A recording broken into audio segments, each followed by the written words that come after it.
Pemirsa, seorang santri berusia 14 tahun di Blitar meninggal dunia usai dikeroyok oleh rekan-rekannya di dalam pondok pesantren.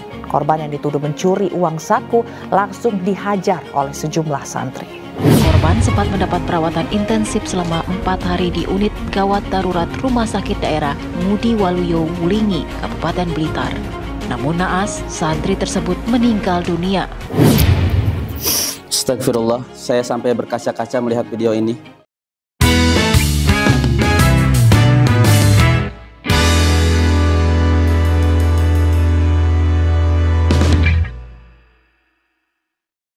Assalamualaikum warahmatullahi wabarakatuh. Innal hamdalillah wassalatu wassalamu ala Rasulillah wa ala alihi wa sahbihi wa mawala amma ba'd.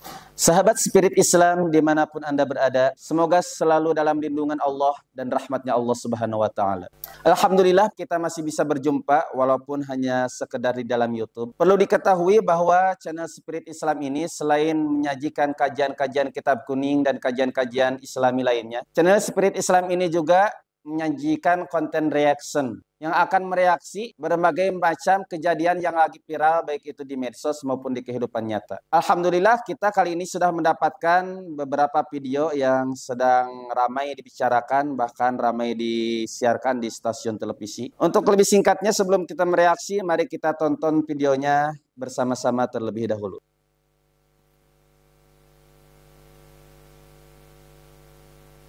Anda kembali menyaksikan Realita bersama saya Fazilah Khairudisa. Pemirsa, seorang santri berusia 14 tahun di Blitar meninggal dunia usai dikeroyok oleh rekan-rekannya di dalam pondok pesantren. Korban yang dituduh mencuri uang saku langsung dihajar oleh sejumlah santri.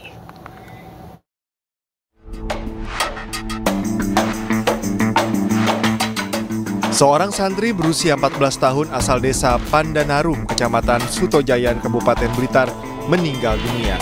Korban meninggal dunia usai dianiaya oleh rekan-rekannya di sebuah pondok pesantren. Peristiwa ini bermula saat korban dituduh mencuri uang saku sejumlah rekannya. Para santri yang emosi kemudian langsung menghajar anak berusia 14 tahun tersebut hingga koma. Korban sempat dilarikan ke rumah sakit meski telah mendapatkan perawatan medis, namun nyawa korban tidak tertolong. Putrani panjenengan ini mondok di situ sudah berapa lama tuh Pak? Kisaran 6 bulan.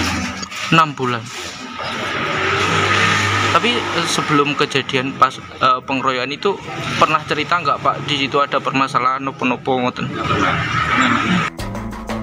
Kasus pengeroyokan ini pun sudah dilaporkan pihak keluarga ke Polres Blitar.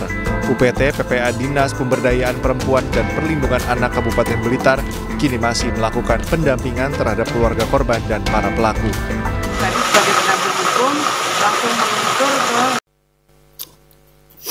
Astagfirullah, saya sampai berkaca-kaca melihat video ini. Sangat miris sekali. Jadi yang pertama, saya pribadi dan kita sebagai kru di channel YouTube Spirit Islam ikut prihatin dan ikut berbela sungkawa. Mari kita doakan semua, mudah-mudahan khususnya korban yang telah meninggal dunia, mudah-mudahan diterima semua amal ibadahnya dan diampuni semua dosanya. Dan mudah-mudahan beliau ditempatkan di tempat yang mulia di sisi Allah Subhanahu wa taala. Amin. Kepada keluarga korban, mudah-mudahan Allah Subhanahu wa taala memberikan ketabahan dan kesabaran kepada mereka atas musibah yang telah menimpa mereka. Karena kehilangan buah hati yang sangat mereka cintai atau kehilangan buah hati yang kita cintai justru sangat menyakitkan. Pasti sangat menyakitkan. Apalagi buah hatinya itu sudah dicanangkan atau dipersiapkan untuk menjadi anak yang soleh dan anak yang sukses di kemudian hari. Ini sangat berat. Pemirsa Spirit Islam yang budiman, kejadian semacam ini, fenomena kriminal seperti ini, sejatinya bukan hanya terjadi di kalangan pondok pesantren saja. Bahkan di luar pondok pesantren, fenomena kriminal seperti ini jauh lebih banyak terjadi, jauh lebih banyak kita saksikan, jauh lebih banyak menyebar luas di antara masyarakat kita. Entah itu pencurian, entah itu pemerkosaan, perampokan, atau bahkan pembunuhan. Jadi sebenarnya kejadian kriminal di luar pondok pesantren itu lebih besar atau lebih banyak ketimbang kejadian kriminal yang terjadi di pondok pesantren. Tapi mengapa ketika ada kriminalisasi yang terjadi di pondok pesantren, itu cepat sekali viralnya, cepat sekali sampai ke telinga orang-orang, dan cepat sekali banyak orang mengetahuinya? Itu mengapa? Menurut saya, ini dikarenakan karena pondok pesantren atau lembaga islami lainnya, itu di dalam mindset masyarakat, di dalam pemikiran masyarakat sudah dicap sebagai tempat yang suci, tempat yang bersih, tempat yang dimana akhlak dijunjung dan ilmu diterapkan. Jadi kalau bisa dianalogikan, karena pondok pesantren itu adalah tempat yang suci, kita bisa analogikan pondok pesantren itu seperti kertas yang putih dan bersih. Ketika kita mencoretkan tinta hitam di atas kertas yang putih dan bersih, tentu akan lebih terlihat dibanding kita mencoretkan tinta hitam di kertas yang kotor. Betul tidak? Jadi begitu pula, karena pesantren sudah dianggap tempat yang suci, maka ketika ada kriminal yang terjadi di pondok pesantren, itu akan cepat sekali menyebar luasnya, cepat sekali viralnya. Para pemirsa yang budiman, kita bisa mengambil iktibar atau pelajaran terhadap video yang telah kita saksikan. Ini menjadi pembelajaran bagi kita bahwa sesungguhnya setan itu menggoda manusia itu tidak pilih-pilih, tidak pandang bulu. Mau dia sekelas kiai, sekelas ustadz, sekelas habib, atau manusia biasa, atau dari golongan-golongan orang yang suka maksiat, setan tidak pernah pilih-pilih untuk menggoda umat manusia. Jadi, tidak dipastikan orang yang digelari sebagai ustadz atau digelari sebagai habib tidak menjadi jaminan orang tersebut bebas dari kemaksiatan, tidak. Karena kata keterangan al-insanu mahalul khata wa nisyan. Manusia itu tempat salah dan tempatnya lupa. Jadi apa yang harus kita lakukan? Kita harus tetap waspada, mawas diri terhadap godaan-godaan setan dan godaan-godaan hawa nafsu diri kita. Ini juga menjadi pembelajaran bagi kalangan yang mengelola pondok pesantren, yang mengelola sebuah lembaga islami, bagaimana caranya agar kejadian seperti ini tidak terulang lagi. Karena kejadian seperti ini itu bukan kali ini saja adanya, tetapi kejadian seperti ini berulang-ulang dari tahun ke tahun, selalu ada kejadian pembunuhan di kalangan pondok pesantren. Sebagai contoh, tadi kan pembunuhan yang terjadi di pondok pesantren Blitar. Sebagai contoh, kita akan tonton lagi satu video pembunuhan santri yang lainnya. Kita tonton video sama-sama. Seorang santri di Kabupaten Kuningan, Jawa Barat tewas diduga dianiaya oleh belasan teman seangkatannya. Penganiayaan santri itu terjadi pada Kamis sekitar pukul 23 hingga 2 Jumat dini hari di lantai 3 Ponpes. Korban baru ditemukan di sebuah gudang oleh petugas Ponpes pada Sabtu pagi dengan kondisi korban luka-luka.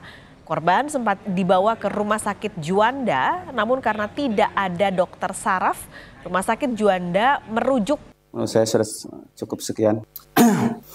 Jadi yang pertama tentunya untuk kalangan pondok pesantren supaya lebih meningkatkan kadar keamanan dan kadar kenyamanan para santri-santrinya. Karena ketika sebuah pesantren, ketika sebuah lembaga makin banyak pengikutnya, makin banyak santrinya, maka potensi untuk berbuat kriminalisasi di tempat tersebut juga lebih besar lagi. Karena ketika santrinya sedikit mungkin terawasi atau terbimbing. Namun ketika santrinya beribu-ribu, mungkin banyak santri-santrinya yang tidak koordinir dengan baik. Jadi saran saya kepada para pihak pondok pesantren, saya sarankan untuk lebih meningkatkan tingkat keamanan dan tingkat kenyamanan para santri-santrinya. Juga perlunya bimbingan dan perlunya diberikan wawasan tentang keamanan dan tentang pelanggaran-pelanggaran yang terjadi di pondok pesantren. Contohnya ketika terdapat sebuah pelanggaran, diberikan wawasan bagaimana menyikapi sebuah pelanggaran tersebut, bagaimana menyikapi apabila ada santri yang melanggar ketentuan,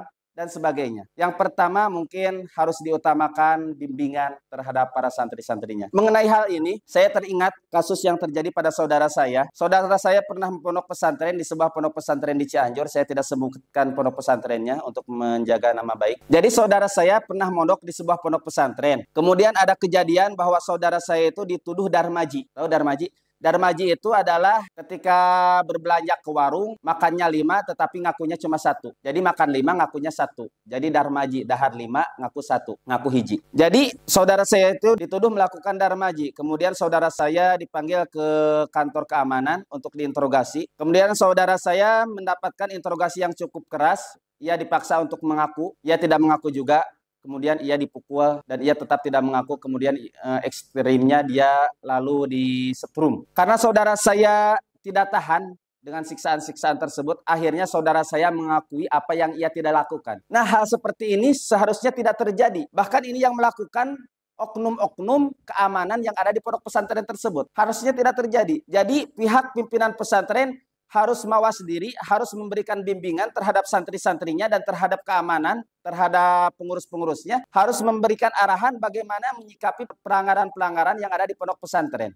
Yang pertama itu. Yang kedua, pembunuhan ini adalah masalah moral seseorang. Jadi yang harus diperbaiki adalah akhlak dari santri-santrinya. Jadi zaman sekarang itu banyak pondok pesantren yang lebih mengutamakan ilmu daripada akhlak. Menjunjung tinggi ilmu tanpa membarenginya dengan akhlak. Padahal Al-Imam Syafi'i radhiyallahu an pernah berkata bahwasanya al-akhlaqu afdalu minal ilmi. Akhlak itu lebih utama daripada ilmu. Bahkan beliau menganalogikan bahwa idza kana al-ilmu milhan lakana al-akhlaqu daqiqan. Ketika ilmu itu diibaratkan seperti garam, maka sejatinya akhlak itu harus seperti tepung terigu. Dicontohkan apabila ketika kita membuat sebuah adonan. Kita membuat adonan untuk membuat bakwan. Apakah garamnya yang lebih banyak atau terigunya yang lebih banyak? Pasti terigunya harus lebih banyak daripada garamnya. Terigunya sekilo, mungkin garamnya cuma sesendok makan. Jangan kebalik, garamnya sekilo, terigunya cuma sesendok makan. Itu tidak bisa dimakan dan tidak bisa menjadi apa-apa. Begitu juga dengan akhlak. Apabila seseorang mempunyai ilmu, maka akhlak juga harus lebih besar daripada ilmu tersebut. Harus dibarengi dengan akhlakul karimah.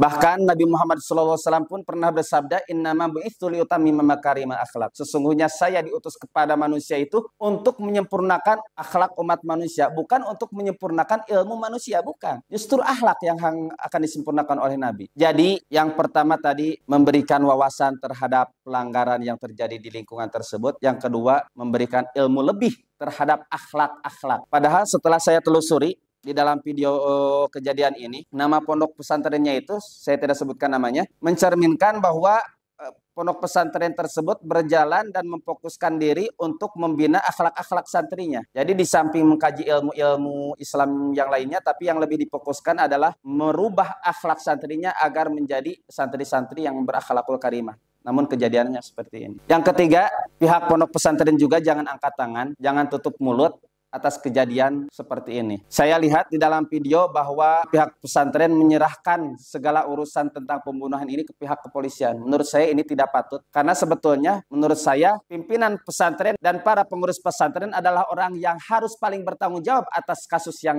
dialami oleh santrinya. Bukan malah angkat tangan dan tutup mulut. Karena santri itu yang tadinya kewajiban orang tua, karena dititipkan di pesantren, ia menjadi sepenuhnya kewajiban para asatidz dan para pimpinan pesantren tersebut. Dan yang terakhir, kepada para orang tua, jangan sampai Anda menjadikan pondok pesantren itu tempat pembuangan. Karena anaknya nakal, susah diatur, akhirnya dibuanglah ke pesantren, dititipkan ke pesantren. Dikala anaknya baik-baik saja, tidak nakal, nggak apa-apa, nggak dipesantrenkan juga, dia sudah baik kok. Jangan seperti itu. Jangan menjadikan seakan-akan pesantren itu pembuangan anak-anak yang nakal. Justru kalau pesantren dijadikan sebagai pembuangan anak yang nakal, maka di dalam pesantren tersebut banyak anak-anak yang nakal yang akan mempengaruhi dan memberikan efek negatif terhadap santri-santri yang lainnya. Justru karena ini terjadinya pelanggaran-pelanggaran etika yang terjadi di pondok pesantren. Dan akhir kata, marilah kita berdoa kepada Allah Subhanahu wa taala sesuai doa yang diajarkan oleh baginda Nabi Muhammad SAW. Allahumma arinal haqqa haqqan warzuqna ittiba'ah wa arinal batila batilan warzuqna ijtinabah. Ya Allah, tunjukkanlah kepada kami kebaikan dan mampukan kami, kuasakan kami untuk melakukan kebaikan tersebut. Dan tunjukkanlah kepada kami kejelekan, keburukan. Dan kuatkanlah kami untuk meninggalkan kejelekan dan kemaksiatan tersebut. Mungkin dari saya dicukupkan sekian. Mudah-mudahan bermanfaat. Apabila ada salah-salah kata, saya mohon dikoreksi dan mohon dimaafkan. Untuk penutup, saya menukil dari kata-kata Bang Napi, bahwa sesungguhnya kejahatan terjadi bukan hanya karena ada niat si pelakunya, tetapi juga karena adanya kesempatan. Waspadalah, waspadalah. Wabillahi taufiq wal hidayah. Wassalamualaikum warahmatullahi wabarakatuh.